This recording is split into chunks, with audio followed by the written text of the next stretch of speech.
कुत्तों को पता चले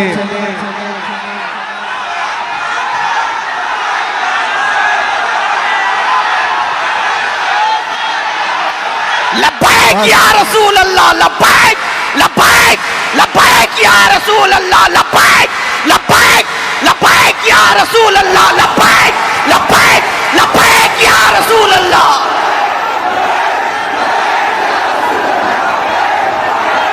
तवज्जो, अब बात समझ में आ रही है। लोग हमसे कहते हैं जलसों में जाने से क्या होता है। मैं यही कहता हूं, एक जुमले से जब इतनी जान आ जाती है, एक जुमले से जब इतनी जान आ जाती है तो इसीलिए हमारी पूरी तकरीरों पर पाबंदी भी लगती है कि इसे ज्यादा बोलने ना दो, वरना फिर जो बरसों से बिस्तर पे पड़े हुए हैं वो लूले लंगड़े भी खड़े हो जाएंगे।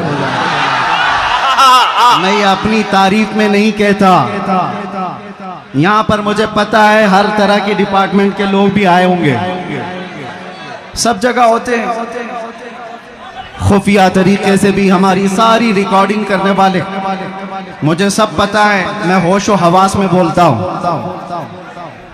मैं आज एक जुमला किसी साहब को पहुंचाना चाहता हूं। मेरे जेल में अंदर जाती ही चौकी पर पकड़कर मुझे तंज कसते हुए उसने कहा था, अच्छी तरह से हमने तुम्हें दिखा दिया, अब कितना बोलोगे, और अच्छी तरह से तुम्हारी यहां पर दुर्गत बन गई है। 6 महीने 8 महीने गुजर गए, अब इसके बाद तो ठंडे पड़ी जाओगे। बहुतों को हमने यहाँ देखा है, आने के बाद सब गोशा नशीन हो जाते हैं। वो साहब तक मेरा पैगाम पहुंचता है तो मैं आज उनको जवाब दूंगा। तुम्हारी सोच के सांचों में ढल नहीं सकता, तुम्हारी सोच के सांचों में ढल नहीं सकता, जुबान काट लो लहजा बदल नहीं सकता। मुझे भी क्या मोम का पुतला समझते हो, मुझे भी क्या मोम का पुतला समझते हो, तुम्हारी लौ से ये लोहा पिघल नहीं सकता। क्या कहने, जिंदाबाद। इश्क रसूल सल्लल्लाहु ताला अलैहि वसल्लम की गर्मी लेकर जो चलता है, से किस बात का खौफ है, किस बात का डर है। कल भी हम यही कहते थे, खौफ ना रख रजा जरा, तू तो है आब्दे मुस्तफा, तेरे लिए अमान है, तेरे लिए अमान है। आज भी हम यही कहेंगे। मैं नौजवानों को एक बात बताने के लिए आया हूं। ऐ अजीजों, मैदान में बैठकर नारे लगाना यह अलग बात है।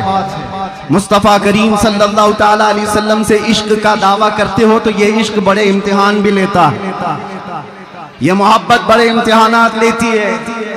अगर उन सारे इम्तिहानात के लिए तैयार हो तो लब्बैक का नारा लगाओ, वरना सारे नारे तुम्हारे सिर्फ दिखावे के हैं। तुम्हारा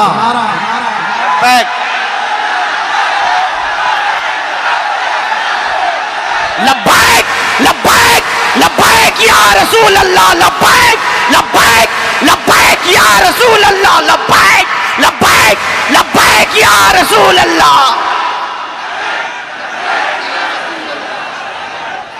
तवज्जो, आपसे मैं बदगुमान भी नहीं, उड़ीसा वाले और खास तौर पर रावरकिला वाले। 2 घंटे के मेरे सफर में हमारे साथ रकीब खान साहब ने बहुत कुछ आपकी दास्तानें सुनाई। कई लोग अंदर जाते हैं आते हैं, अंदर जाते हैं आते हैं। बहरहाल यहाँ का माहौल है अगर, तभी मैंने समझा कि इतने दूर दराज उड़ीसा के लोग मुझे क्यों बुला रहे हैं, इसलिए कि बुज़दिल लोग जल्दी मुझे बुलाते भी नहीं।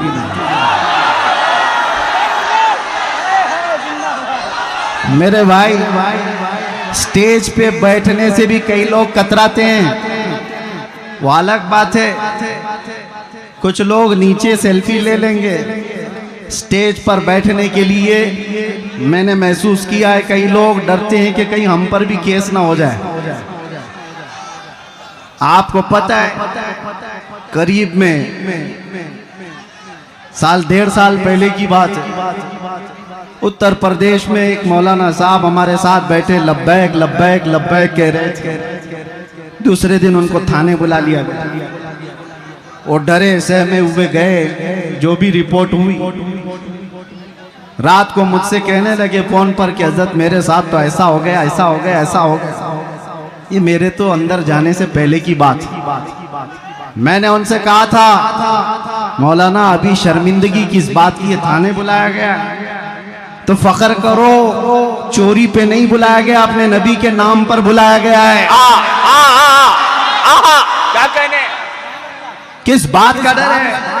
इसीलिए मैंने कैद खाने में अंदर बैठ करके एक कलाम लिखा था जिसका ये शेर था, फख्र है इस बात पर कैदी बना हो उस नाम पर, फख्र है इस बात पर कैदी बना उस नाम पर, ये तो है सुन्नत बिलाली बन गई किस्मत मेरी, ये तो है सुन्नत बिलाली बन गई किस्मत मेरी। बेड़ियां हाथ में क्या गर्दन में भी डाल दो आप, है उन्हीं के नाम का सब जिंदगी और मौत मेरी। इसलिए करता है झूम कर सलमान अब, कैद थी ना जेल था, जेल थी ना कैद थी, बढ़नी थी बस इज्जत मेरी। ये एक रिहर्सल था, कैद थी ना जेल थी, बढ़नी थी बस इज्जत मेरी। अल्लाह करीम किस रास्ते से गुजारता है और कहां तक पहुंचता था।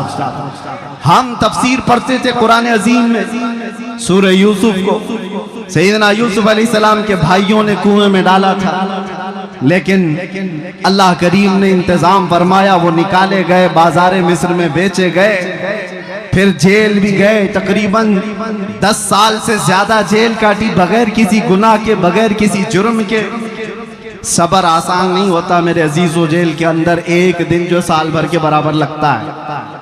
उस नबी को याद करके बाहर रह करके वो फील नहीं कर सकते थे कि कैसा कैद काटा होगा बगैर जुर्म के।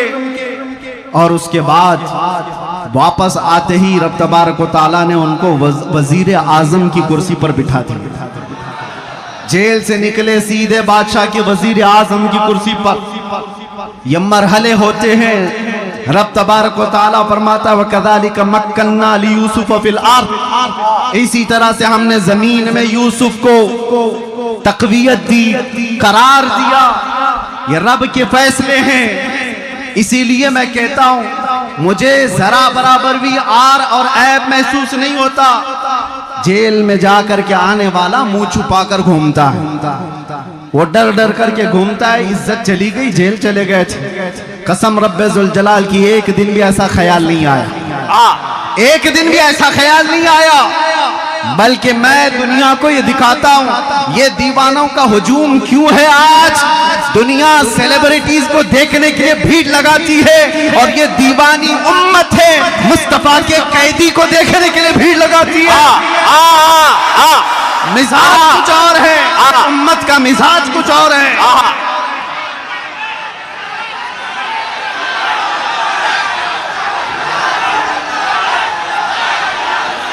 इसलिए बात मैं हमेशा कहता हूं, उनकी बात करो, हर दिल पे राज करो। इस उम्मत का मिजाज अलग है। यहां सिर्फ चमकने वाले चेहरे और लाली पाउडर के दीवाने ही नहीं मिलते।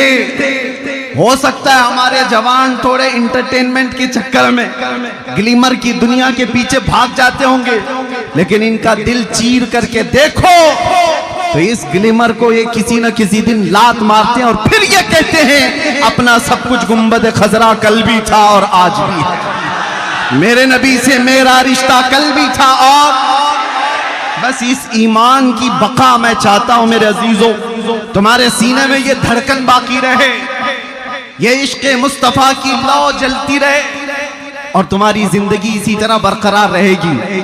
1000 मीटिंगें करने दो खुफिया तरीके से तुम्हें मिटाने के लिए, इस्लाम को खत्म करने के लिए बड़े बड़े मंसूबे बनाने दो, तंजीमें बनाने दो, सारी तैयारियां कर लेने दो, हथियार खरीद लेने दो, सब चीजें हो जाने दो, लेकिन एक बात याद रखना, इश्क मुस्तफ़ा सल्लल्लाहु ताला अलैहि वसल्लम की गर्मी राई के दाने के बराबर भी तुम्हारे सीनों के अंदर मौजूद होगी तो सारी दुनिया की ताकत मिलकर के भी तुम्हारा चेहरा देखने की हिम्मत नहीं कर सकेगी, क्या कहने हैं, जिंदाबाद, ताब नहीं ला सकेगी। इसीलिए तो इकबाल ने कहा था टल न सकते थे जंग में अगर अड़ जाते थे, पांव शेरों के भी मैदान से उखड़ जाते थे, हक से सरकश हुआ कोई तो बिगड़ जाते थे, अरे तेग क्या चीज है हम तोप से भी लड़ जाते थे। ये हमारे आबा व अजदाद का शिवरा है, हमारे बुजुर्गों की जो असलाफ का तरीक़ेकार रहा है वो आपके सामने रख रहा हूं। आपको मैं मेरी पूरी तकरीरें छानबीन करके निकाल लूं। वैसे तो आपसे ज्यादा तो गुजरात वालों ने निकाला है, मेरे ख्याल से रोजाना सुबह से शाम तक तकरीरी सुनते थे, हमारी सुनते सुनते निकाले इसमें से कुछ तो निकाले, निकालते रहे। बहरहाल मैं एक बात बताऊं, पूरी तकरीरों में मेरे कहीं पर भी बताओ क्या मैंने तुम्हें नेजा, बंदूक, बारूद, बम, ये सारी चीजें हथियार जमा करने के लिए कभी एक बार भी कहा? ला करके दिखाओ। इसलिए कि हम उस गरीब नवाज के गुलामों में से हैं जो हिंदुस्तान आए थे तो गुदड़ी पहन करके आए थे और आज लाखों दिलों पर राज करते हैं। वो कौन सा तोप लेकर के आए थे, कौन से बंदूकें उठा करके आए थे? हाँ, उस जमाने में और भी बादशाह आए थे। शिहाबुद्दीन गौरी शिकस्त खा करके वापस जा रहा था, गरीब नवाज से मुलाकात हो गई थी, 8 फकीरों की जमात आ रही थी। उसने पूछा कि कहाँ जा रहे हैं? बाबा ने कहा हिंदुस्तान फतह करने जा रहे हैं। जो राजे महाराजों से लड़ करके वापस जा रहा था शिकस्त खा करके, वो 8 फकीरों की जमात को देखकर कहने लगा कि आपके पास क्या है जो आप मुल्क हिंद की फतह की बात कर रहे हो? सरकार गरीब नवाज ने फरमाया तुम में हम में फर्क ये है तुम हथियारों पे भरोसा करते हो, हम अल्लाह की जात पे भरोसा रखते हैं। मैं आपको भी यही कहता हूं, मैंने अपनी तकरीरों में कहीं कोई चीज जमा करने के लिए नहीं कहा रे मियां ब्लेड भी रखोगे तो आतंकवादी कहलाओगे। हमारा तो हाल यही है, और प्लास्टिक की चाकू भी रखोगे तो कल न्यूज में आ जाएगा, कल खबर बन जाएगी कि तुम्हारे पास फला चीजें थी। मैं इन तमाम बातों की तरफ नहीं तुम्हें ले जाना चाहता, बस एक बात है जो तुम्हें जमीन से उठाकर आसमान तक ले जाती है। वो बात क्या है? कि मोहम्मद से वफा तूने, कि मोहम्मद से वफा तूने, तो हम तेरे हैं, ये जहां चीज है क्या लाहो कलम तेरे। अहले बैत अतहार की बात है यहां पर। आज मैं आपके सामने बताऊं, यह आपका जलसा जो हर साल मुहर्रमुल हराम में फजाइल अहले बैत पर किया जाता है। कौन है वो अहले बैत? हुजूर पाक सल्लल्लाहु ताला अलैहि वसल्लम का वो घराना जिनकी अजमत की आज हम कस्में उठाते हैं, जिनकी पाकी और बुजुर्गी की बातें आज हम करते हैं, लेकिन क्या कभी आपने ये देखा कि उनकी कुर्बानियां कितनी? अहले बैत में से मौला अली करमल्लाहु वजहुल करीम शहीद हैं, बड़े बेटे इमाम हसन शहीद हैं, दूसरे बेटे इमाम हुसैन शहीद हैं, नीचे नस्ल में आओ ज़ैद इब्न अली शहीद हैं। सब जुल्मन शहीद किए हुए लोग हैं। अहले बैत का पूरा घराना इस्लाम के लिए कुर्बान हुआ है। अहले बैत का तज़किरा करने से पहले होश और हवास के साथ आपसे मैं कहना चाहता हूं, दिल में अगर हिम्मत है, जिगर है, तो ये सुनो और उनका नाम लो, वरना बुज़दिलों को ये ज़ेब नहीं देता करबला की दास्तान सुनना और सुनाना। बुज़दिलों का शिवा नहीं है ये। करबला रोने धोने और मातम करने के लिए नहीं सुनाए जाते। करबला इसलिए सुनाए जाते हैं कि बुझे हुए दिलों में ईमान ताजा हो जाए, 80 साल का बूढ़ा 25 साल का जवान लगने लगे, उसके अंदर जज्बा हो हक के साथ खड़े होने का और बातिल से डटकर मुकाबला करने का। यही अहले बैत अतहार का मैसेज है हर जमाने में। मेरे अजीजों, मैं चंद मिसालें आपको दूं। सैयदना अली मुर्तज़ा रज़ियल्लाहु ताला अन्हु को जुल्मन शहीद किया गया कि नहीं? मस्जिद में शहीद किया गया। आपके बड़े बेटे सैयदना इमाम हसन मुज्तबा रज़ियल्लाहु ताला अन्हु किस बात पर? जहर देकर के शहीद किया गया है। एक बार नहीं 5 बार जहर दिया गया था। इमाम हसन की अंतड़ियां कट करके मुंह से बाहर आती थी। ये रसूलुल्लाह के नवासे की बात कर रहा हूं। और मेरे आका सल्लल्लाहु ताला अलैहि वसल्लम के दूसरे नवासे सैयदना इमाम हुसैन, उनका वाकया तो पूरी दुनिया भर में ऐसा मशहूर है जैसे सूरज की रोशनी मशहूर है। उम्मत मुस्लिमा क्या, दूसरे गैर मज़ाहिब वाले भी जानते हैं इमाम हुसैन की शहादत को।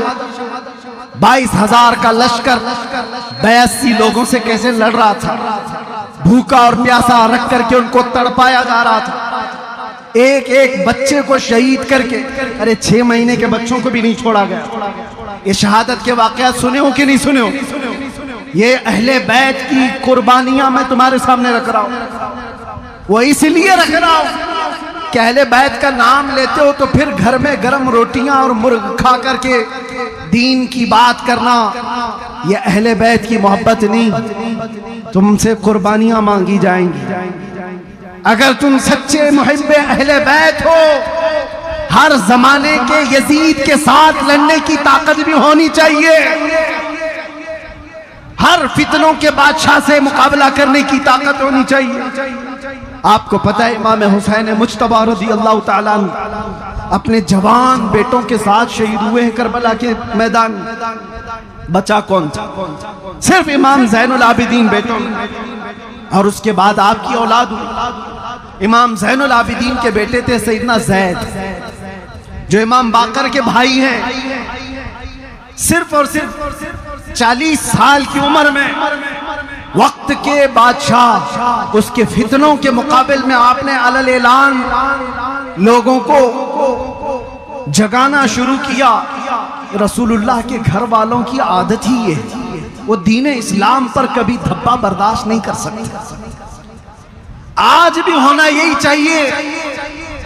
जो सादाते किराम हैं, गद्दी नशीन हैं, उनकी कुर्बानियां भी दी जाएंगी। और अगर वो बाहर आकर अवाम में बेदार करने का जज्बा नहीं रखते तो फिर आपकी तरफ से भी लोग सवालिया निशान उठाएंगे। एक तरफ तो रसूलुल्लाह का घराना, सबसे बड़े सज्जादा नशीन तो इमाम हुसैन, उनसे बड़ा कौन है? लेकिन अपना पूरा खानदान लेकर के मैदान में आए। चाहते अगर वो तो अपना घर बचा करके यजीद की तरफ से हर महीने इनाम भी ले सकते थे, मनसब भी मिल सकता था, कोई किसी शहर का गवर्नर भी बनाया जाता। लेकिन आपका मकसद सियासत हासिल करना ही नहीं था, खिलाफत हासिल करना ही नहीं था। आपका मकसद यह था कि क़यामत तक आने वाले मुसलमान कभी किसी जालिम को इमाम तस्लीम ना करें। ये हुसैनी मिजाज है। आज हम अपनी मस्जिदों में क्या किसी शराबी को इमाम बनाते? क्या किसी चोर को इमाम बनाते? नहीं बनाते। ये दिया हुआ मिजाज इमाम हुसैन का है। अगर वो इमाम मान लेते यजीद को तो हम भी कहते हमारी मस्जिद का इमाम चोर जानी हो जाए तो क्या फर्क पड़ता है? रसूलुल्लाह के नवासे जब उसको इमाम मान सकते हैं। इस मिजाज को वहीं पर खत्म किया गया। मैं हजरत ज़ैद इब्ने इमाम ज़ैनुल आबिदीन की बात कर रहा हूँ। सिर्फ 40 साल की उम्र में हुकूमत के खिलाफ जब खड़े हुए थे, कितनी आजमाइशें हुई थी। कूफा वालों ने उनको भी बुलाया था। 50,000 लोगों ने हजरत ज़ैद के हाथ में भी बैत की थी। कूफा वालों की आदत ही है। और उसके बाद बनु उमैया का जालिम बादशाह हिशाम बिन अब्दुल मलिक आपको कत्ल करवा दिया। रास्ते में आपका सर अलग किया गया।